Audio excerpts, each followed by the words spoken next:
Obviously Riyad আমার মনে হয় যে প্রেশারে খেলতেই বেশি পছন্দ করে। এগুলো অনেক কিছু আছে যেটা আমাদের ইয়াংস্টাররা ওর থেকে শিখতে পারে।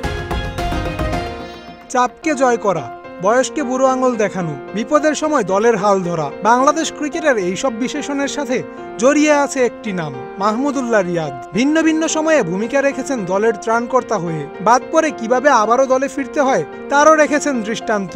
সেই রিয়াদের কাছে বাংলাদেশের তরুণ ক্রিকেটারদের আছে অনেক কিছু শেখার। বিসিবির গেম ডেভেলপমেন্টের চেয়ারম্যান খালেদ মাহমুদ সুজন বলেন, অবভিয়াসলি রিয়াদ আমার মনে হয় যে প্রেশারে খেলতেই বেশি পছন্দ করে। কেন সারা জীবন আসলে আন্ডার প্রেশারে ক্রিকেট খেলেছে, বাদ পরে ঢুকে ডিফিকাল্ট।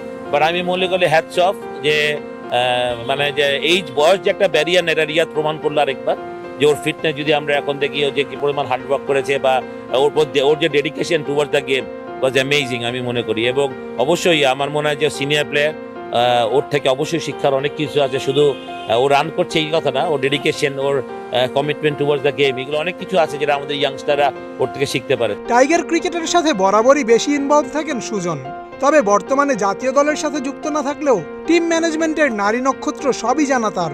যুক্তরাষ্ট্রে টিম টাইগার অনুশীলনের চেয়ে বেশি সময় পার করছে প্রোগ্রামে। এ নিয়ে সুজনের মত পজিটিভ। অনেক সময় অনুশীলনের চেয়ে ফ্রেশ থাকাটা বেশি জরুরি বলে মনে করেন তিনি। এত দূর থেকে আসলে বলাটা ডিফিকাল্ট, মানে কেন ওরা ট্রেনিং যাচ্ছে না বা করছে না, অপশনাল থাকলে যাচ্ছে না বা কেউ যাচ্ছে, এটা আসলে টিম ম্যানেজমেন্ট খুব ভালো বলতে পারবে, তাদের কল এটা। অনেক সময় যে আপনি বেশি ট্রেনিং করলেই আপনি ভালো খেলবেন এই কথাটাও সত্যি না। বাট হয়তোবা মেন্টালি ফ্রেশের ব্যাপারটা আছে, হয়তোবা গরম আছে বা হোয়াট এভার, আপনি জানি না কন্ডিশনটা কিরকম।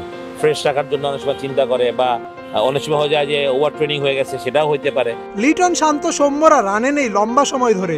তাদের সামর্থ্য নিয়ে কোনো সন্দেহ নেই সুজনের। তবে তিনি মনে করছেন ক্রিকেটাররা চাপ নিচ্ছেন অধিক, যার ফলে প্রভাব পড়ছে মাঠের খেলায়। তাই সুজন পরামর্শ দেন চাপহীন ক্রিকেট খেলার। মানে আমার মনে হয় যে ওরা চাপ নিয়ে ফেলছে, যেটা আমার একটাই মনে হয়। তার মানে চাপ নিয়ে যেটা যদি খেলে সেটা কোনোদিন ওদের ভালো কিছু হবে না, বরং আরও এইরকম প্রেশারেই পড়বে। চাপ মুক্ত ক্রিকেট খেলতে হবে। সুতরাং ওই চাপ মুক্ত ক্রিকেট খেললে যদি বাংলাদেশ হারবে, কিছু করার নাই।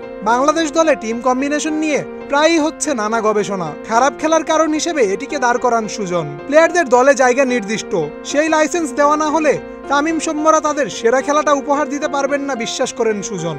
না, আমি মানে আমার কথা ছিল যে আমরা যখন আমেরিকার সাথে প্রথম ম্যাচ খেললাম, তখন তামিম কেন খেললো না, আমার প্রশ্ন ছিল এইটাই। বিকজ জিম্বাবুয়ে থেকে যদি কেউ রান করে যায় সেটা তামিমই। তো একটা ফর্মের প্লেয়ার আপনি কেন ফার্স্ট ম্যাচে খেলেন না, এটা আমার বোধগম্য না। যেহেতু লিটন স্লো যাচ্ছিল, ফর্মে ছিল না, একটু স্লো গেলেই পারতাম আমরা।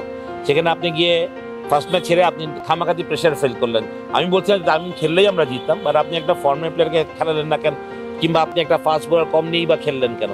এটা শুধু তামিম যাবে না, প্রত্যেকটা ছেলে যদি একটা গ্যারান্টি দেখা যে his playing for the next 7-8 matches বা 10 ম্যাচেস, তাহলে সেই ফ্রিডমটার কথা যেটা আমরা বারবার বলি, সেটা নিয়ে এসে খেলতে হবে। আর আপনি যদি জানে যে আমি আজকে রান্না করলে কালকে খেলবো না, তাহলে ইটস ভেরি ডিফিকাল্ট। তাহলে তার জন্য আসলে ফ্রিডম নিয়ে ক্রিকেট খেলাটা খুব ডিফিকাল্ট।